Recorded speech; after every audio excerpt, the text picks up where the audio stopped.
Welcome, episode 3. Episode 3. That's Trace in Spanish. Is that what it is? In Espanol. It's one before Cuatro, which is 4. The Tree Amigos. Cheers, everybody. Cheers, cheers, Cheers. Long Cheers. week. How was your week? How was your week, Jay? It's absolutely crazy. Yeah, Work mine is too. crazy. Yeah. I don't know if it's that time of the year. I don't know if it's just, getting into the zone. Because I've really been getting into the zone as far as working out and work and scheduling all that stuff.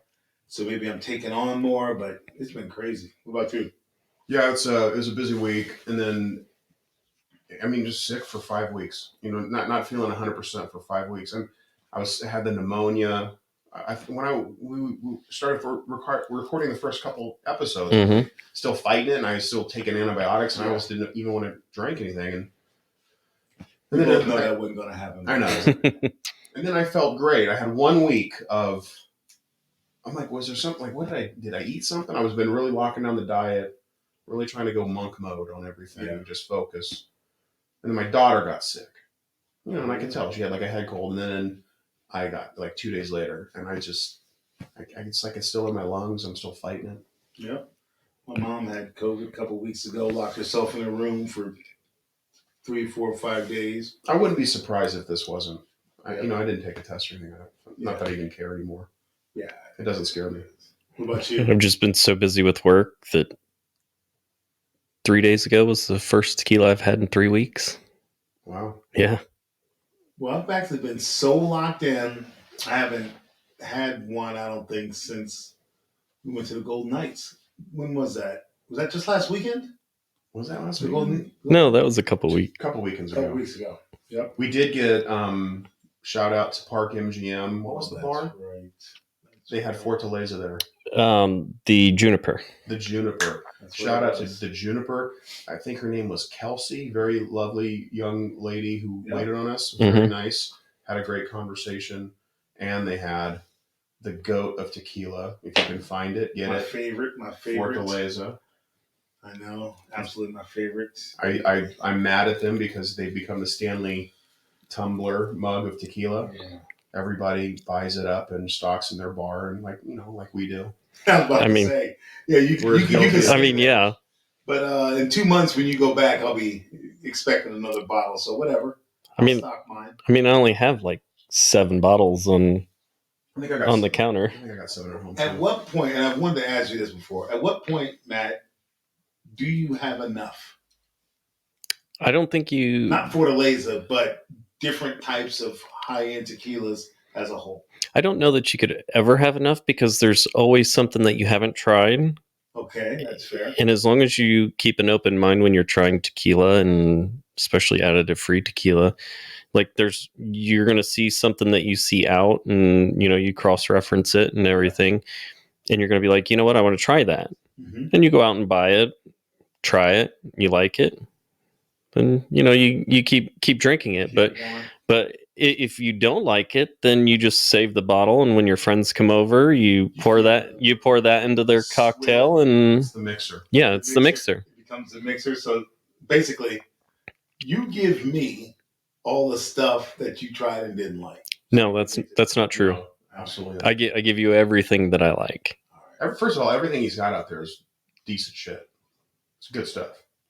But the tequila bottle hunting and stocking up is like, it makes me understand where the billionaires. It's like, I'll go buy another McLaren. I'm not going to drive it. I'll park it in the garage. Mm-hmm. But it's hard to get, and it's and we were talking about this earlier. Like, is it a flex, or do I say to myself subconsciously, like, okay, I have 7 bottles of Fortaleza.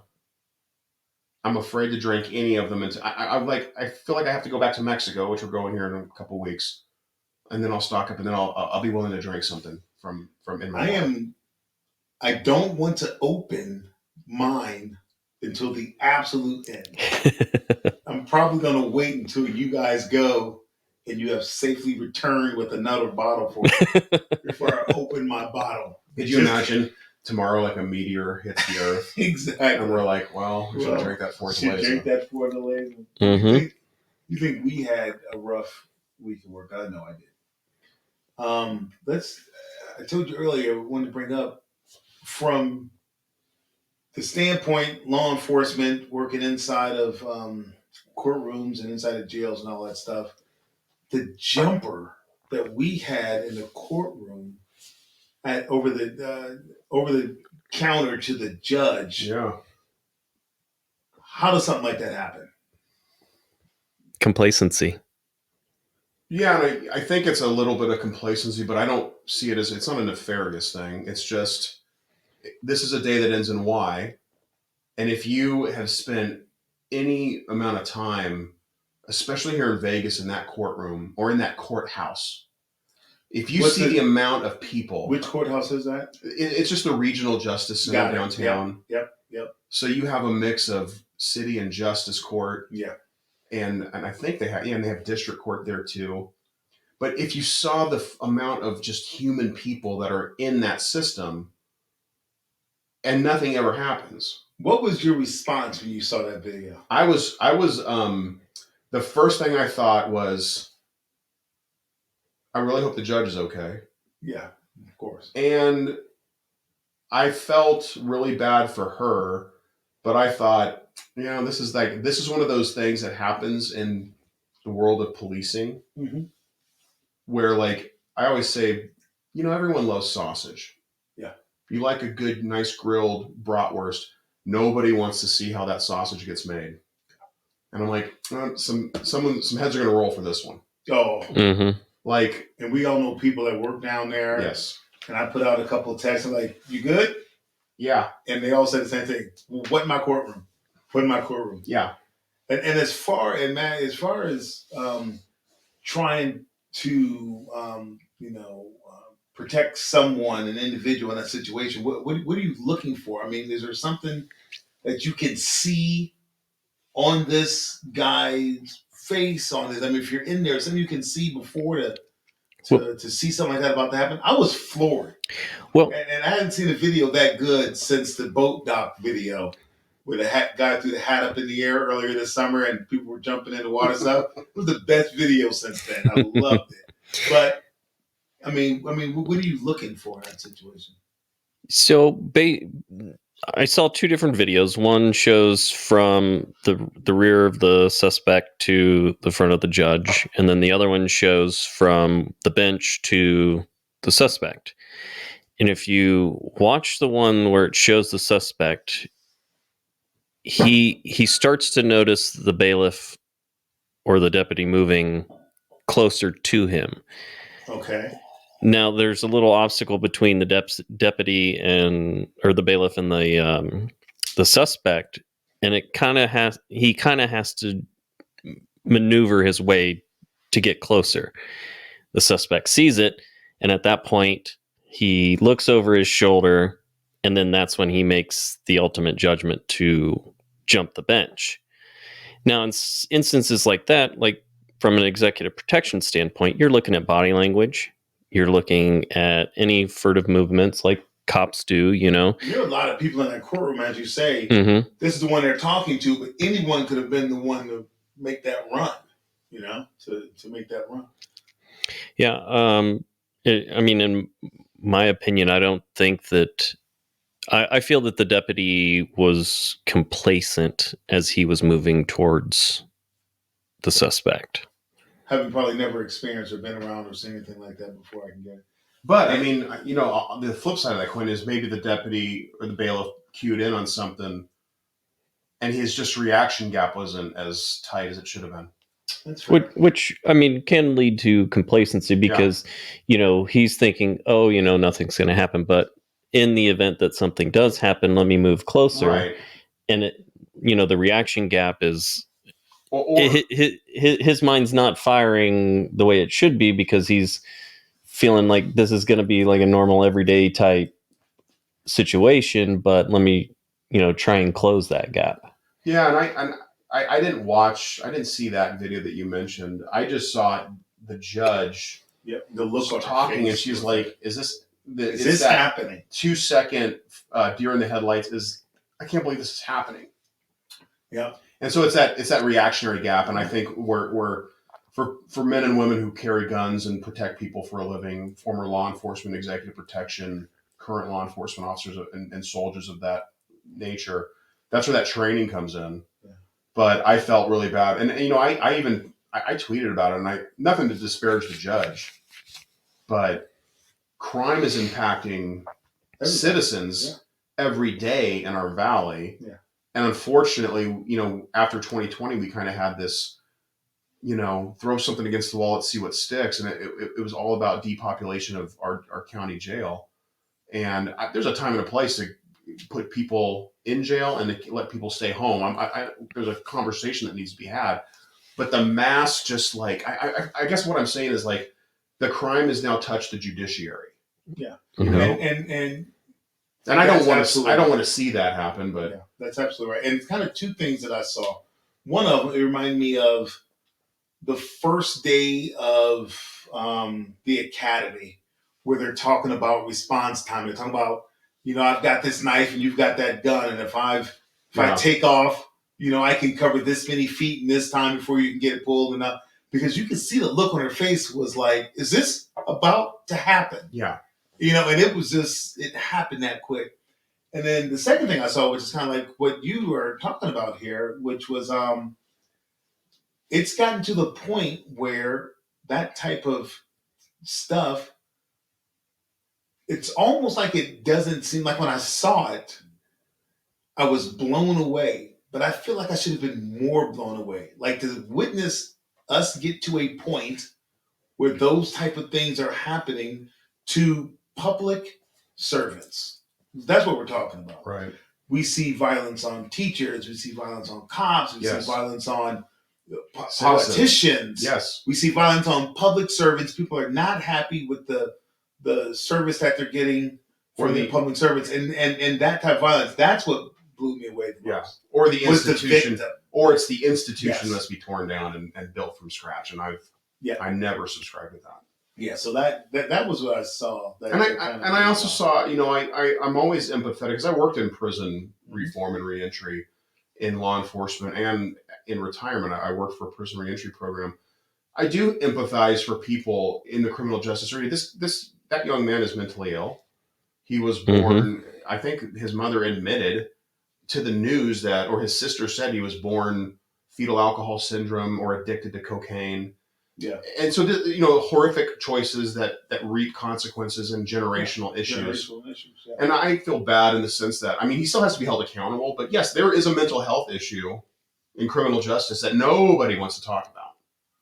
And that's my thing. I'm like, you have to punish, you have to have stick and carrot approach. You know, we can have a conversation about who needs to be in prison, who needs to be in mental health, how do we separate the two.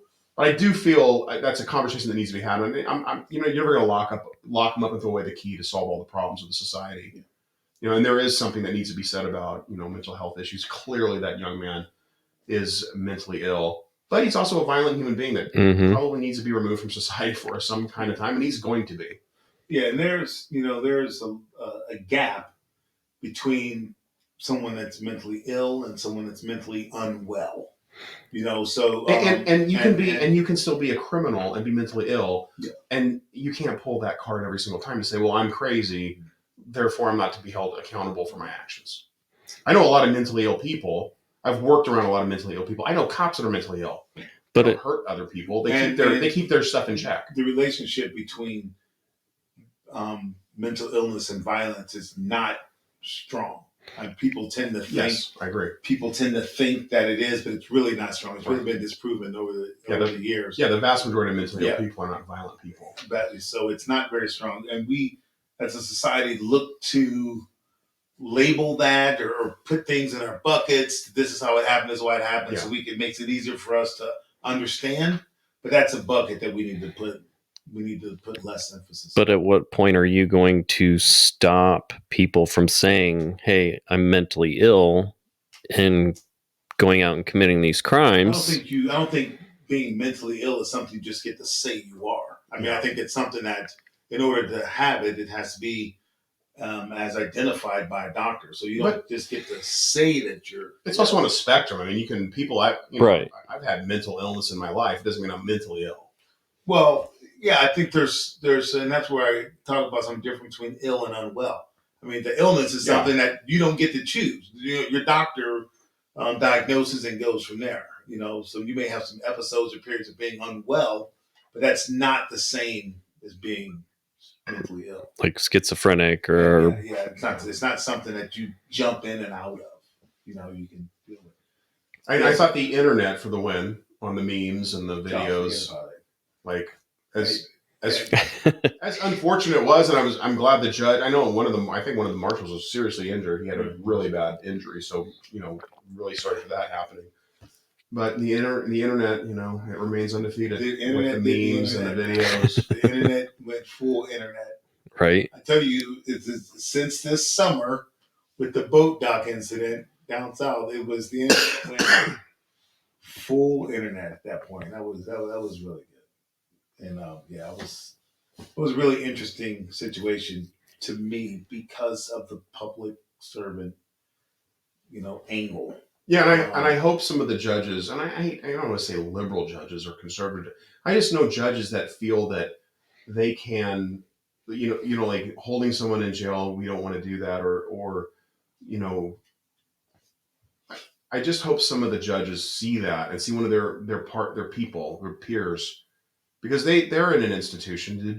The judiciary is an institution in our country.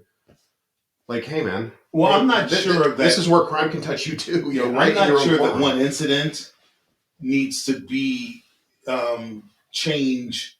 The sentencing policies and procedures for a system. It is an incident, and it's an incident actually that I don't. Sometimes I wonder why it doesn't happen more often.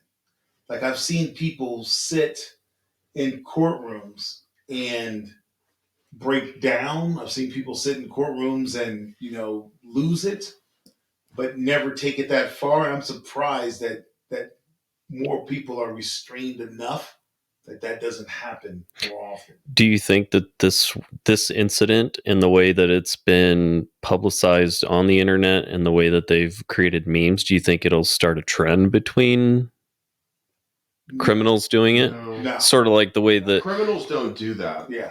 Crazy. That's crazy people. Okay.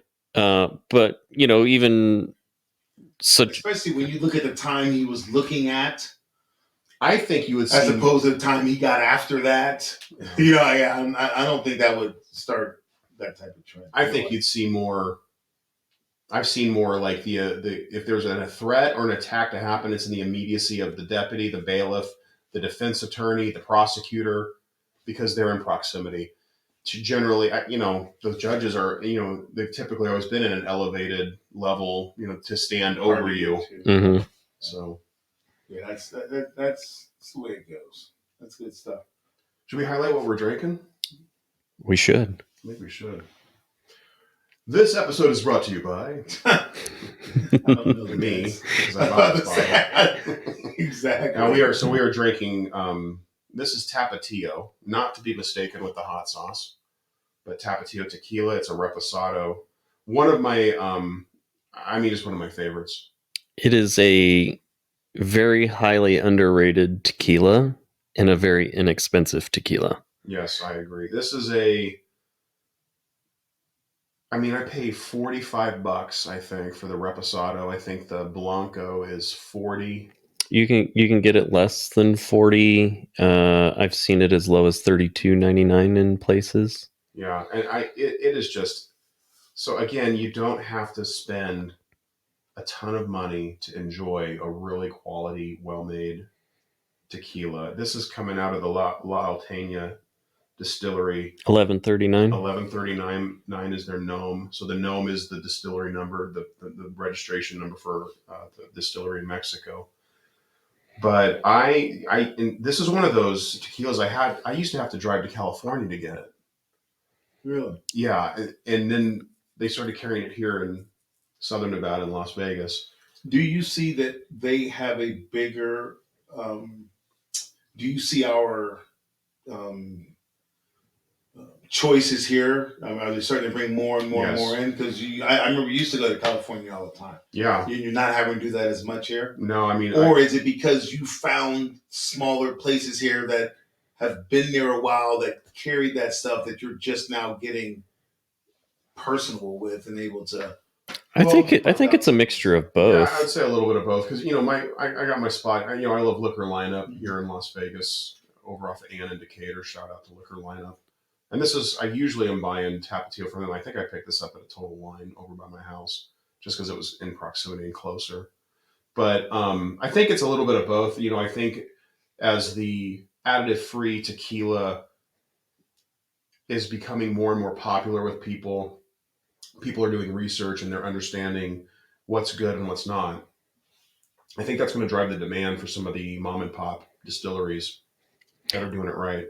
Well, and with this one, it's a roller mill in Tahona, depending. They do it in stone brick ovens, and it comes in at about 40% ABV.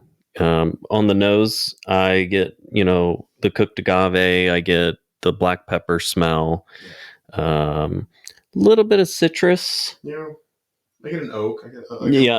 Oak. And straight from the barrel, nothing fake.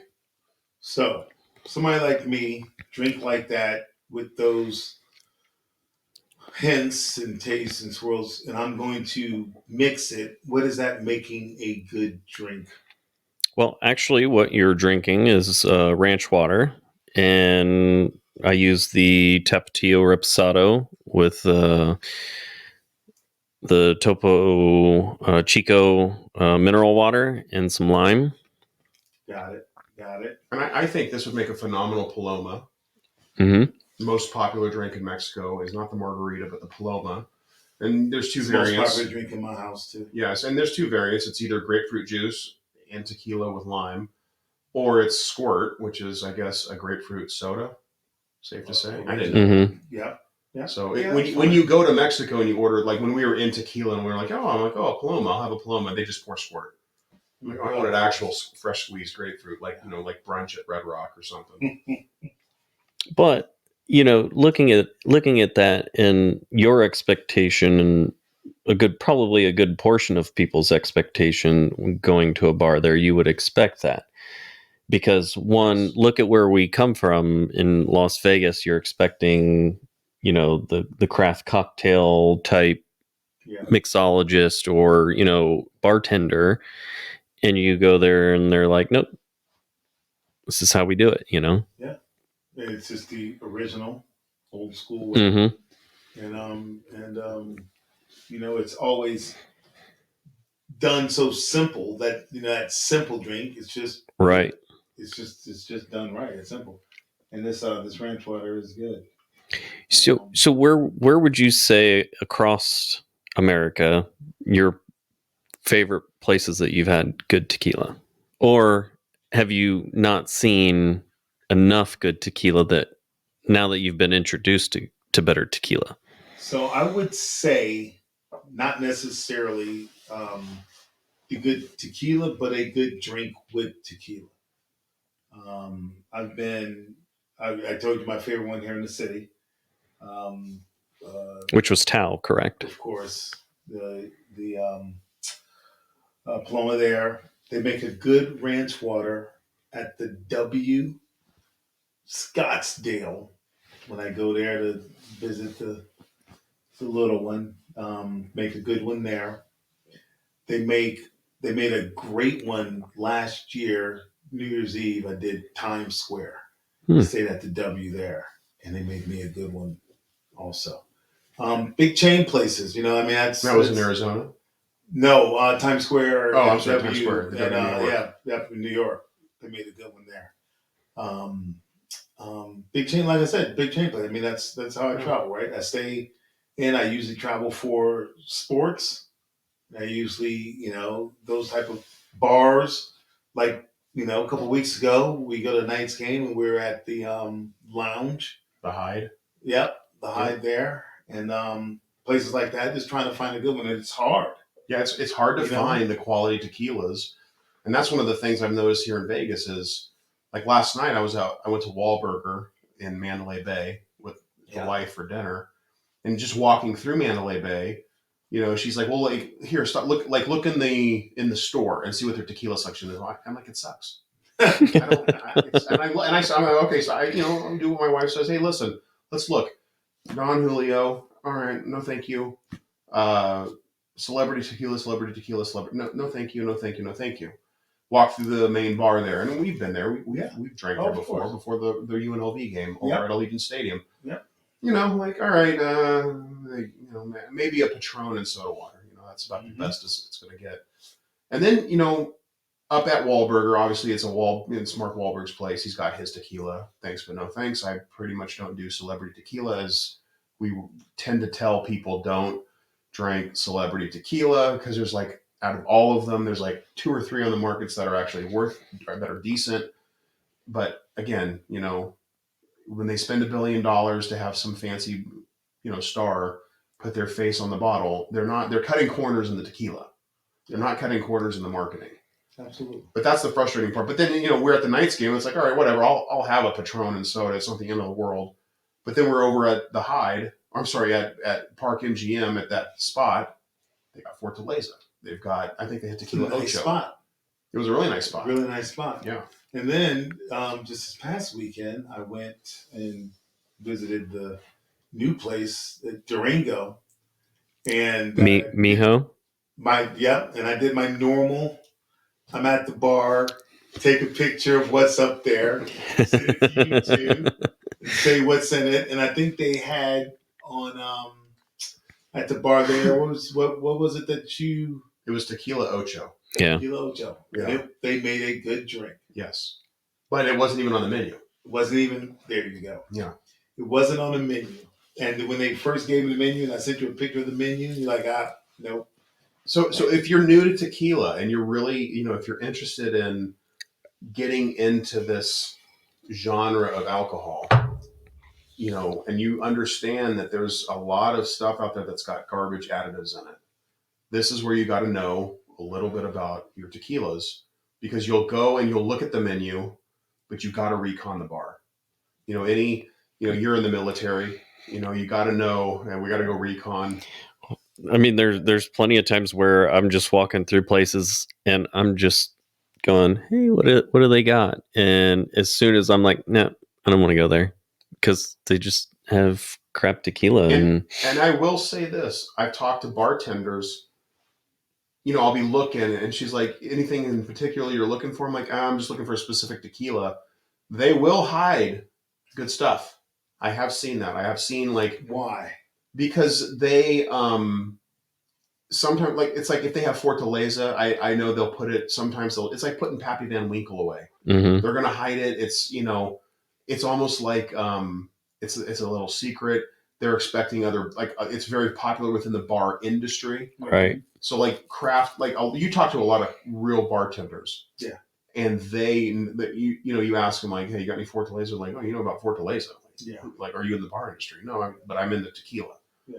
So it's one of those, like, insider secrets, I think. Mm-hmm. And then sometimes I think their managers are like, just keep that out of sight, because I don't want someone coming in here thinking they, like people doing shots of Fortaleza. No, I'm going to sip I want to sip this. I want this in a whiskey cairn or in a flute. I don't even want this in a rocks glass. Yeah. So. And I came upon that place that took the picture, a little cinnabar there. New Durango was built very similar to Red Rock on the inside. It's beautiful. Mm-hmm. They the crush views, they absolutely crush it. And we sat down and ate at the little bar restaurant outside where we got the games and the televisions. But I went there with the sole purpose of going to Miho, like you guys said. And we walk in, every single table was open. It was right after they opened, so it was.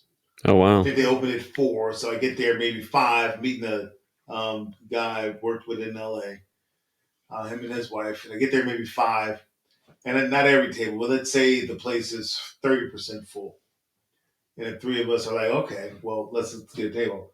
And of course, normal Vegas. Now we're booked out until 10 o'clock at night. And I said, but I'm looking at these empty tables. Right. No, they're spoken for. So I didn't actually get to get a drink at Miho because apparently they were booked out till 10 o'clock. Well, So the, I'm wandering around. like I tried to call for reservations the other night, like 8 o'clock at night, and they're like, "Nope, you can't get in until 10." And I'm like, "Really, really though?" This is Senator Johnson's office calling. That's what. Yes. Oh well, right this way, Mr. Senator. I don't understand that part of that industry. That you know, I'm sitting here, I can see open tables. Mhm. Why are you feeding me this that I can't get in? That kind of, you know how the nightclubs will make you wait in line when the inside the club is empty. Right. You got people waiting online to make it look like it's, happening. Maybe it's because I'm old. I think they. Is it because I'm old? Yeah, I think so. I think so. But that pisses me off. But it's also like it's the opposite of what the airlines do. You know, it's like, hey, we got 300 seats. We're going to book 320 people, and then 5 minutes before you get on the flight, we need 10 people to give up their seat. That's right. So because people do it, and the hotel industry does the same thing. Yeah, but the restaurants, I don't get it. I walked by that. I've been to Durango. I went and checked it out once. And shout out to them, the Fertitta family, they did a great job. It's a beautiful hotel and the layout is amazing. Yeah, they had some decent selections there. But again, part of our goal here in Vegas is to get maybe a little bit better understanding and knowledge of the better tequilas. So you told me about the Ocho, and I had it there. What is it about that made it the one from that picture to get? Well, that's the Camarena family. Mm-hmm. And they're just they're just some of the original OGs of tequila. Yeah, and they have they have so many great. They have Primo, they have Ocho. There's a couple others. So what's coming out of that distillery? I think G4 is a Camarena that I do like. Yeah, you guys got me a bottle of that once. Yeah, so that family's they're just so knowledgeable in the production and how they make it, how they process, how they stick to the artisanal craft of tequila. I think pretty much everything that comes out of that distillery is all additive free. Yeah. Got it. And where is it? Arandis. Got it.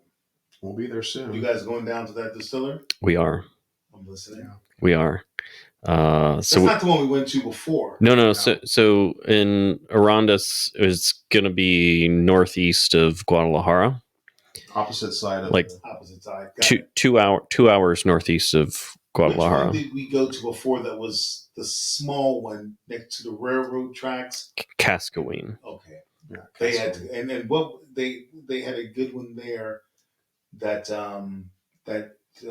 brought home, and I had Blue Blanco out of there. It was really good. I believe it was a small green bottle, right? Yeah. So that was Cascaween's. Yeah. Yes. Cascaween makes. They're just one of the best, out there. They make Wild Commons. I actually found a bottle of that in Tucson. They make, what's the one? The ancestral Siembra Vallis, yeah. Just such an amazing tequila. Good stuff. Yeah, and so variant, so different, and so affordable. Like just a straight up cask. It's like Tapatio, Ocho. You're not spending. Right. You don't have to spend a ton of money on if you just love a Blanco tequila and you just want something good to mix or to sip on. Like all of those you go for it. Like perfect, awesome price point, fantastic quality tequila. Well, and since we went there on our trip, like I keep in contact with Kevin, our tour guide. He's great. Good guy, man. Great guy. So I'm in contact. Like I'll talk to him weekly and just be like, hey, how are things going? How's work? And then there for a while I was like, hey, anything on the new release? And he's like, it should be coming out this week of January. I said, let me get a couple bottles. I said, I'll send you some money. And I did. And then one of the influencers that I follow, Lauren, who is at Love and Tequila on Instagram, she couldn't get a bottle. So I messaged Kevin. I was like, hey, can you, hold back a bottle for me? I said, I'll pay you. Sent him the money. She just picked it up today, put it on her Instagram, was like, hey, finally got it. Such good. I mean, the people we met on the tours down there were so personable, so knowledgeable. It was the absolute best tours I've done that were not sports related. Yeah. Well, even like Yeah, it was unbelievable. we did the Fortaleza tour. Yeah. And then a couple months over the summer, I want to say, or later in the fall, I made a comment on a Fortaleza post, Mm-hmm. and one of the guys that was on the tour with us, Oh, really? remember he commented like, "Don't drink everything out of the still," because I had drank it straight from the still. And so then me and him connect, and then I'm down at like a San Diego's Padres game. We were gonna like meet up and have drinks. So like good. like it's so true. Like the people that you meet between the distillery, the tour guides, and then there's people on the tour. Yeah. Like it's such a social. It's such a. Then you get the social lubricant of alcohol. Mm-hmm. It's so awesome the people that you meet, and then you like with social media, it's like you can really connect with people. Yeah, absolutely. And that's what it is, right? When you're traveling across, you're going to all those places. I went to a couple years back now, maybe 5 years. I go over to Europe, 5 countries, and I just basically bar hopped. And London, Dublin, Amsterdam, Brussels, Paris. And it was just me sitting in the bar. And of course, you've got the beers over there, and you've got some of the older places, and just the people that I met just sitting there bar hopping across those countries by myself, just one backpack. And a couple of those guys I still keep in contact with. You get a little social lubricant, as you say, and you get to talk about good stuff, and that stuff really, it lasts. It lasts. My first weekend in Belgium, when I moved over there, a buddy of mine, former buddy of mine, and we were staying at this sort of like a barracks type apartment style building. And we literally walked from there, which is probably 5 or 6 miles. And we hit every bar that we could until we made it downtown Brussels. Yep. By the time that we made it there, and one of my stories to fame, so my nickname was Walker. And once, Not after Texas Rangers? No. Once after, we were downtown all night, and by the time we got done, it was 5-6 o'clock in the morning. Okay, that is all night. I had literally walked in the same circle, being my first weekend there. I walked in the same circle, not realizing that the roads are not the same and they don't go parallel or they don't go perpendicular. Like they basically wind through the city. Yeah. And I kept finding myself walking in the same circle, even though I would take a different way each time. I would find the same sign sooner or later, and I was like, no, never again. I walked down to the subway. Pre-Uber? You can just get home? No, so I walked down to the subway. Yeah. Asked this chick in broken French and English, and she's like, oh, you take this train to here. This is how you get back to where you need to go. And I said, yeah, I don't have any money. So she lent me enough money. At some point, it's you, right, Matt? Yeah. It's not okay. Yeah. At some point, you're the problem. Well, no, because I had used all my cash. Walking around Brussels. Well, going to bar to bar to bar. I used all my cash. And it was literally like €1.25 or something to go to the stop that I needed to. But she was like, here, take this train to this train and you're there. And I was like, okay, cool. Sure enough, pop out of the subway, walk down the street, and I'm home. There you go. And then by 7 a.m., I had to get up and go play softball. I'm like, come on. Brussels is a great place to walk and bar hop. Yes. That center, that downtown area. The plots, yep. Yep. The cobblestones and stuff. I did the same thing. and the beers and stuff over there was really, really, Oh, it's amazing. good place to do it. Not as good as my favorite over there to just bar hop and walk, which was Dublin. Oh, loved it. I've only ever done a layover in Dublin. Oh, worth every minute of it. Hmm. Worth every minute of it. So I want to give a shout out to, I was in Tucson and visiting on purpose, visiting my son. No, that's right. He's a medic there on he's doing some high speed, low drag protector stuff down there with the government. But always looking for the tequila unicorns. This is the biggest tease I find now. I go, anytime I'm out of town, I open up the liquor store and I zoom in on their pictures and hope to catch a picture of their tequila. And I see Fortaleza bottles. Now, the post pictures from a year ago. So I'm thinking probably slim to none that they're going to have any of the, the Stanley Tumbler of tequila. Yeah. But nonetheless, we got to go and look. Liquor Dan, South Tucson, not the nicest looking neighborhood. Everything is locked behind bulletproof plexiglass. But I got to tell you something, if you're in the Tucson area, fantastic selection. I picked up a bottle of Wild Commons, which is out of the Cascaween Distillery. Phenomenal stuff. I can't find Wild Commons here. I usually get Wild Common from Old Town Tequila. Old Town is the goat in San Diego. Anytime I'm in San Diego, we always stop by Old Town. So shout out to Old Town in San Diego. So if you're in the Tucson area and you're listening and you are interested in tequila, Liquor Dan, check out some of their selection. And then a little bit further in town, because Tucson everything's 6 miles away, but it's a 30-minute drive. It's crazy. It's like Vegas in the 90s. There's one freeway and that's it. Absolutely. But anyways, Plaza Liquor. I think it's closer to the university. Forgive me if my geography of Tucson isn't right, but Plaza Liquor, a little bit more central, located in Tucson.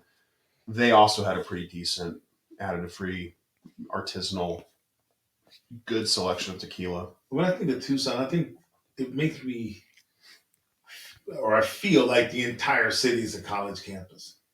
Is it close enough of that? Yeah, kind of. But it's so like my son is he lives further away.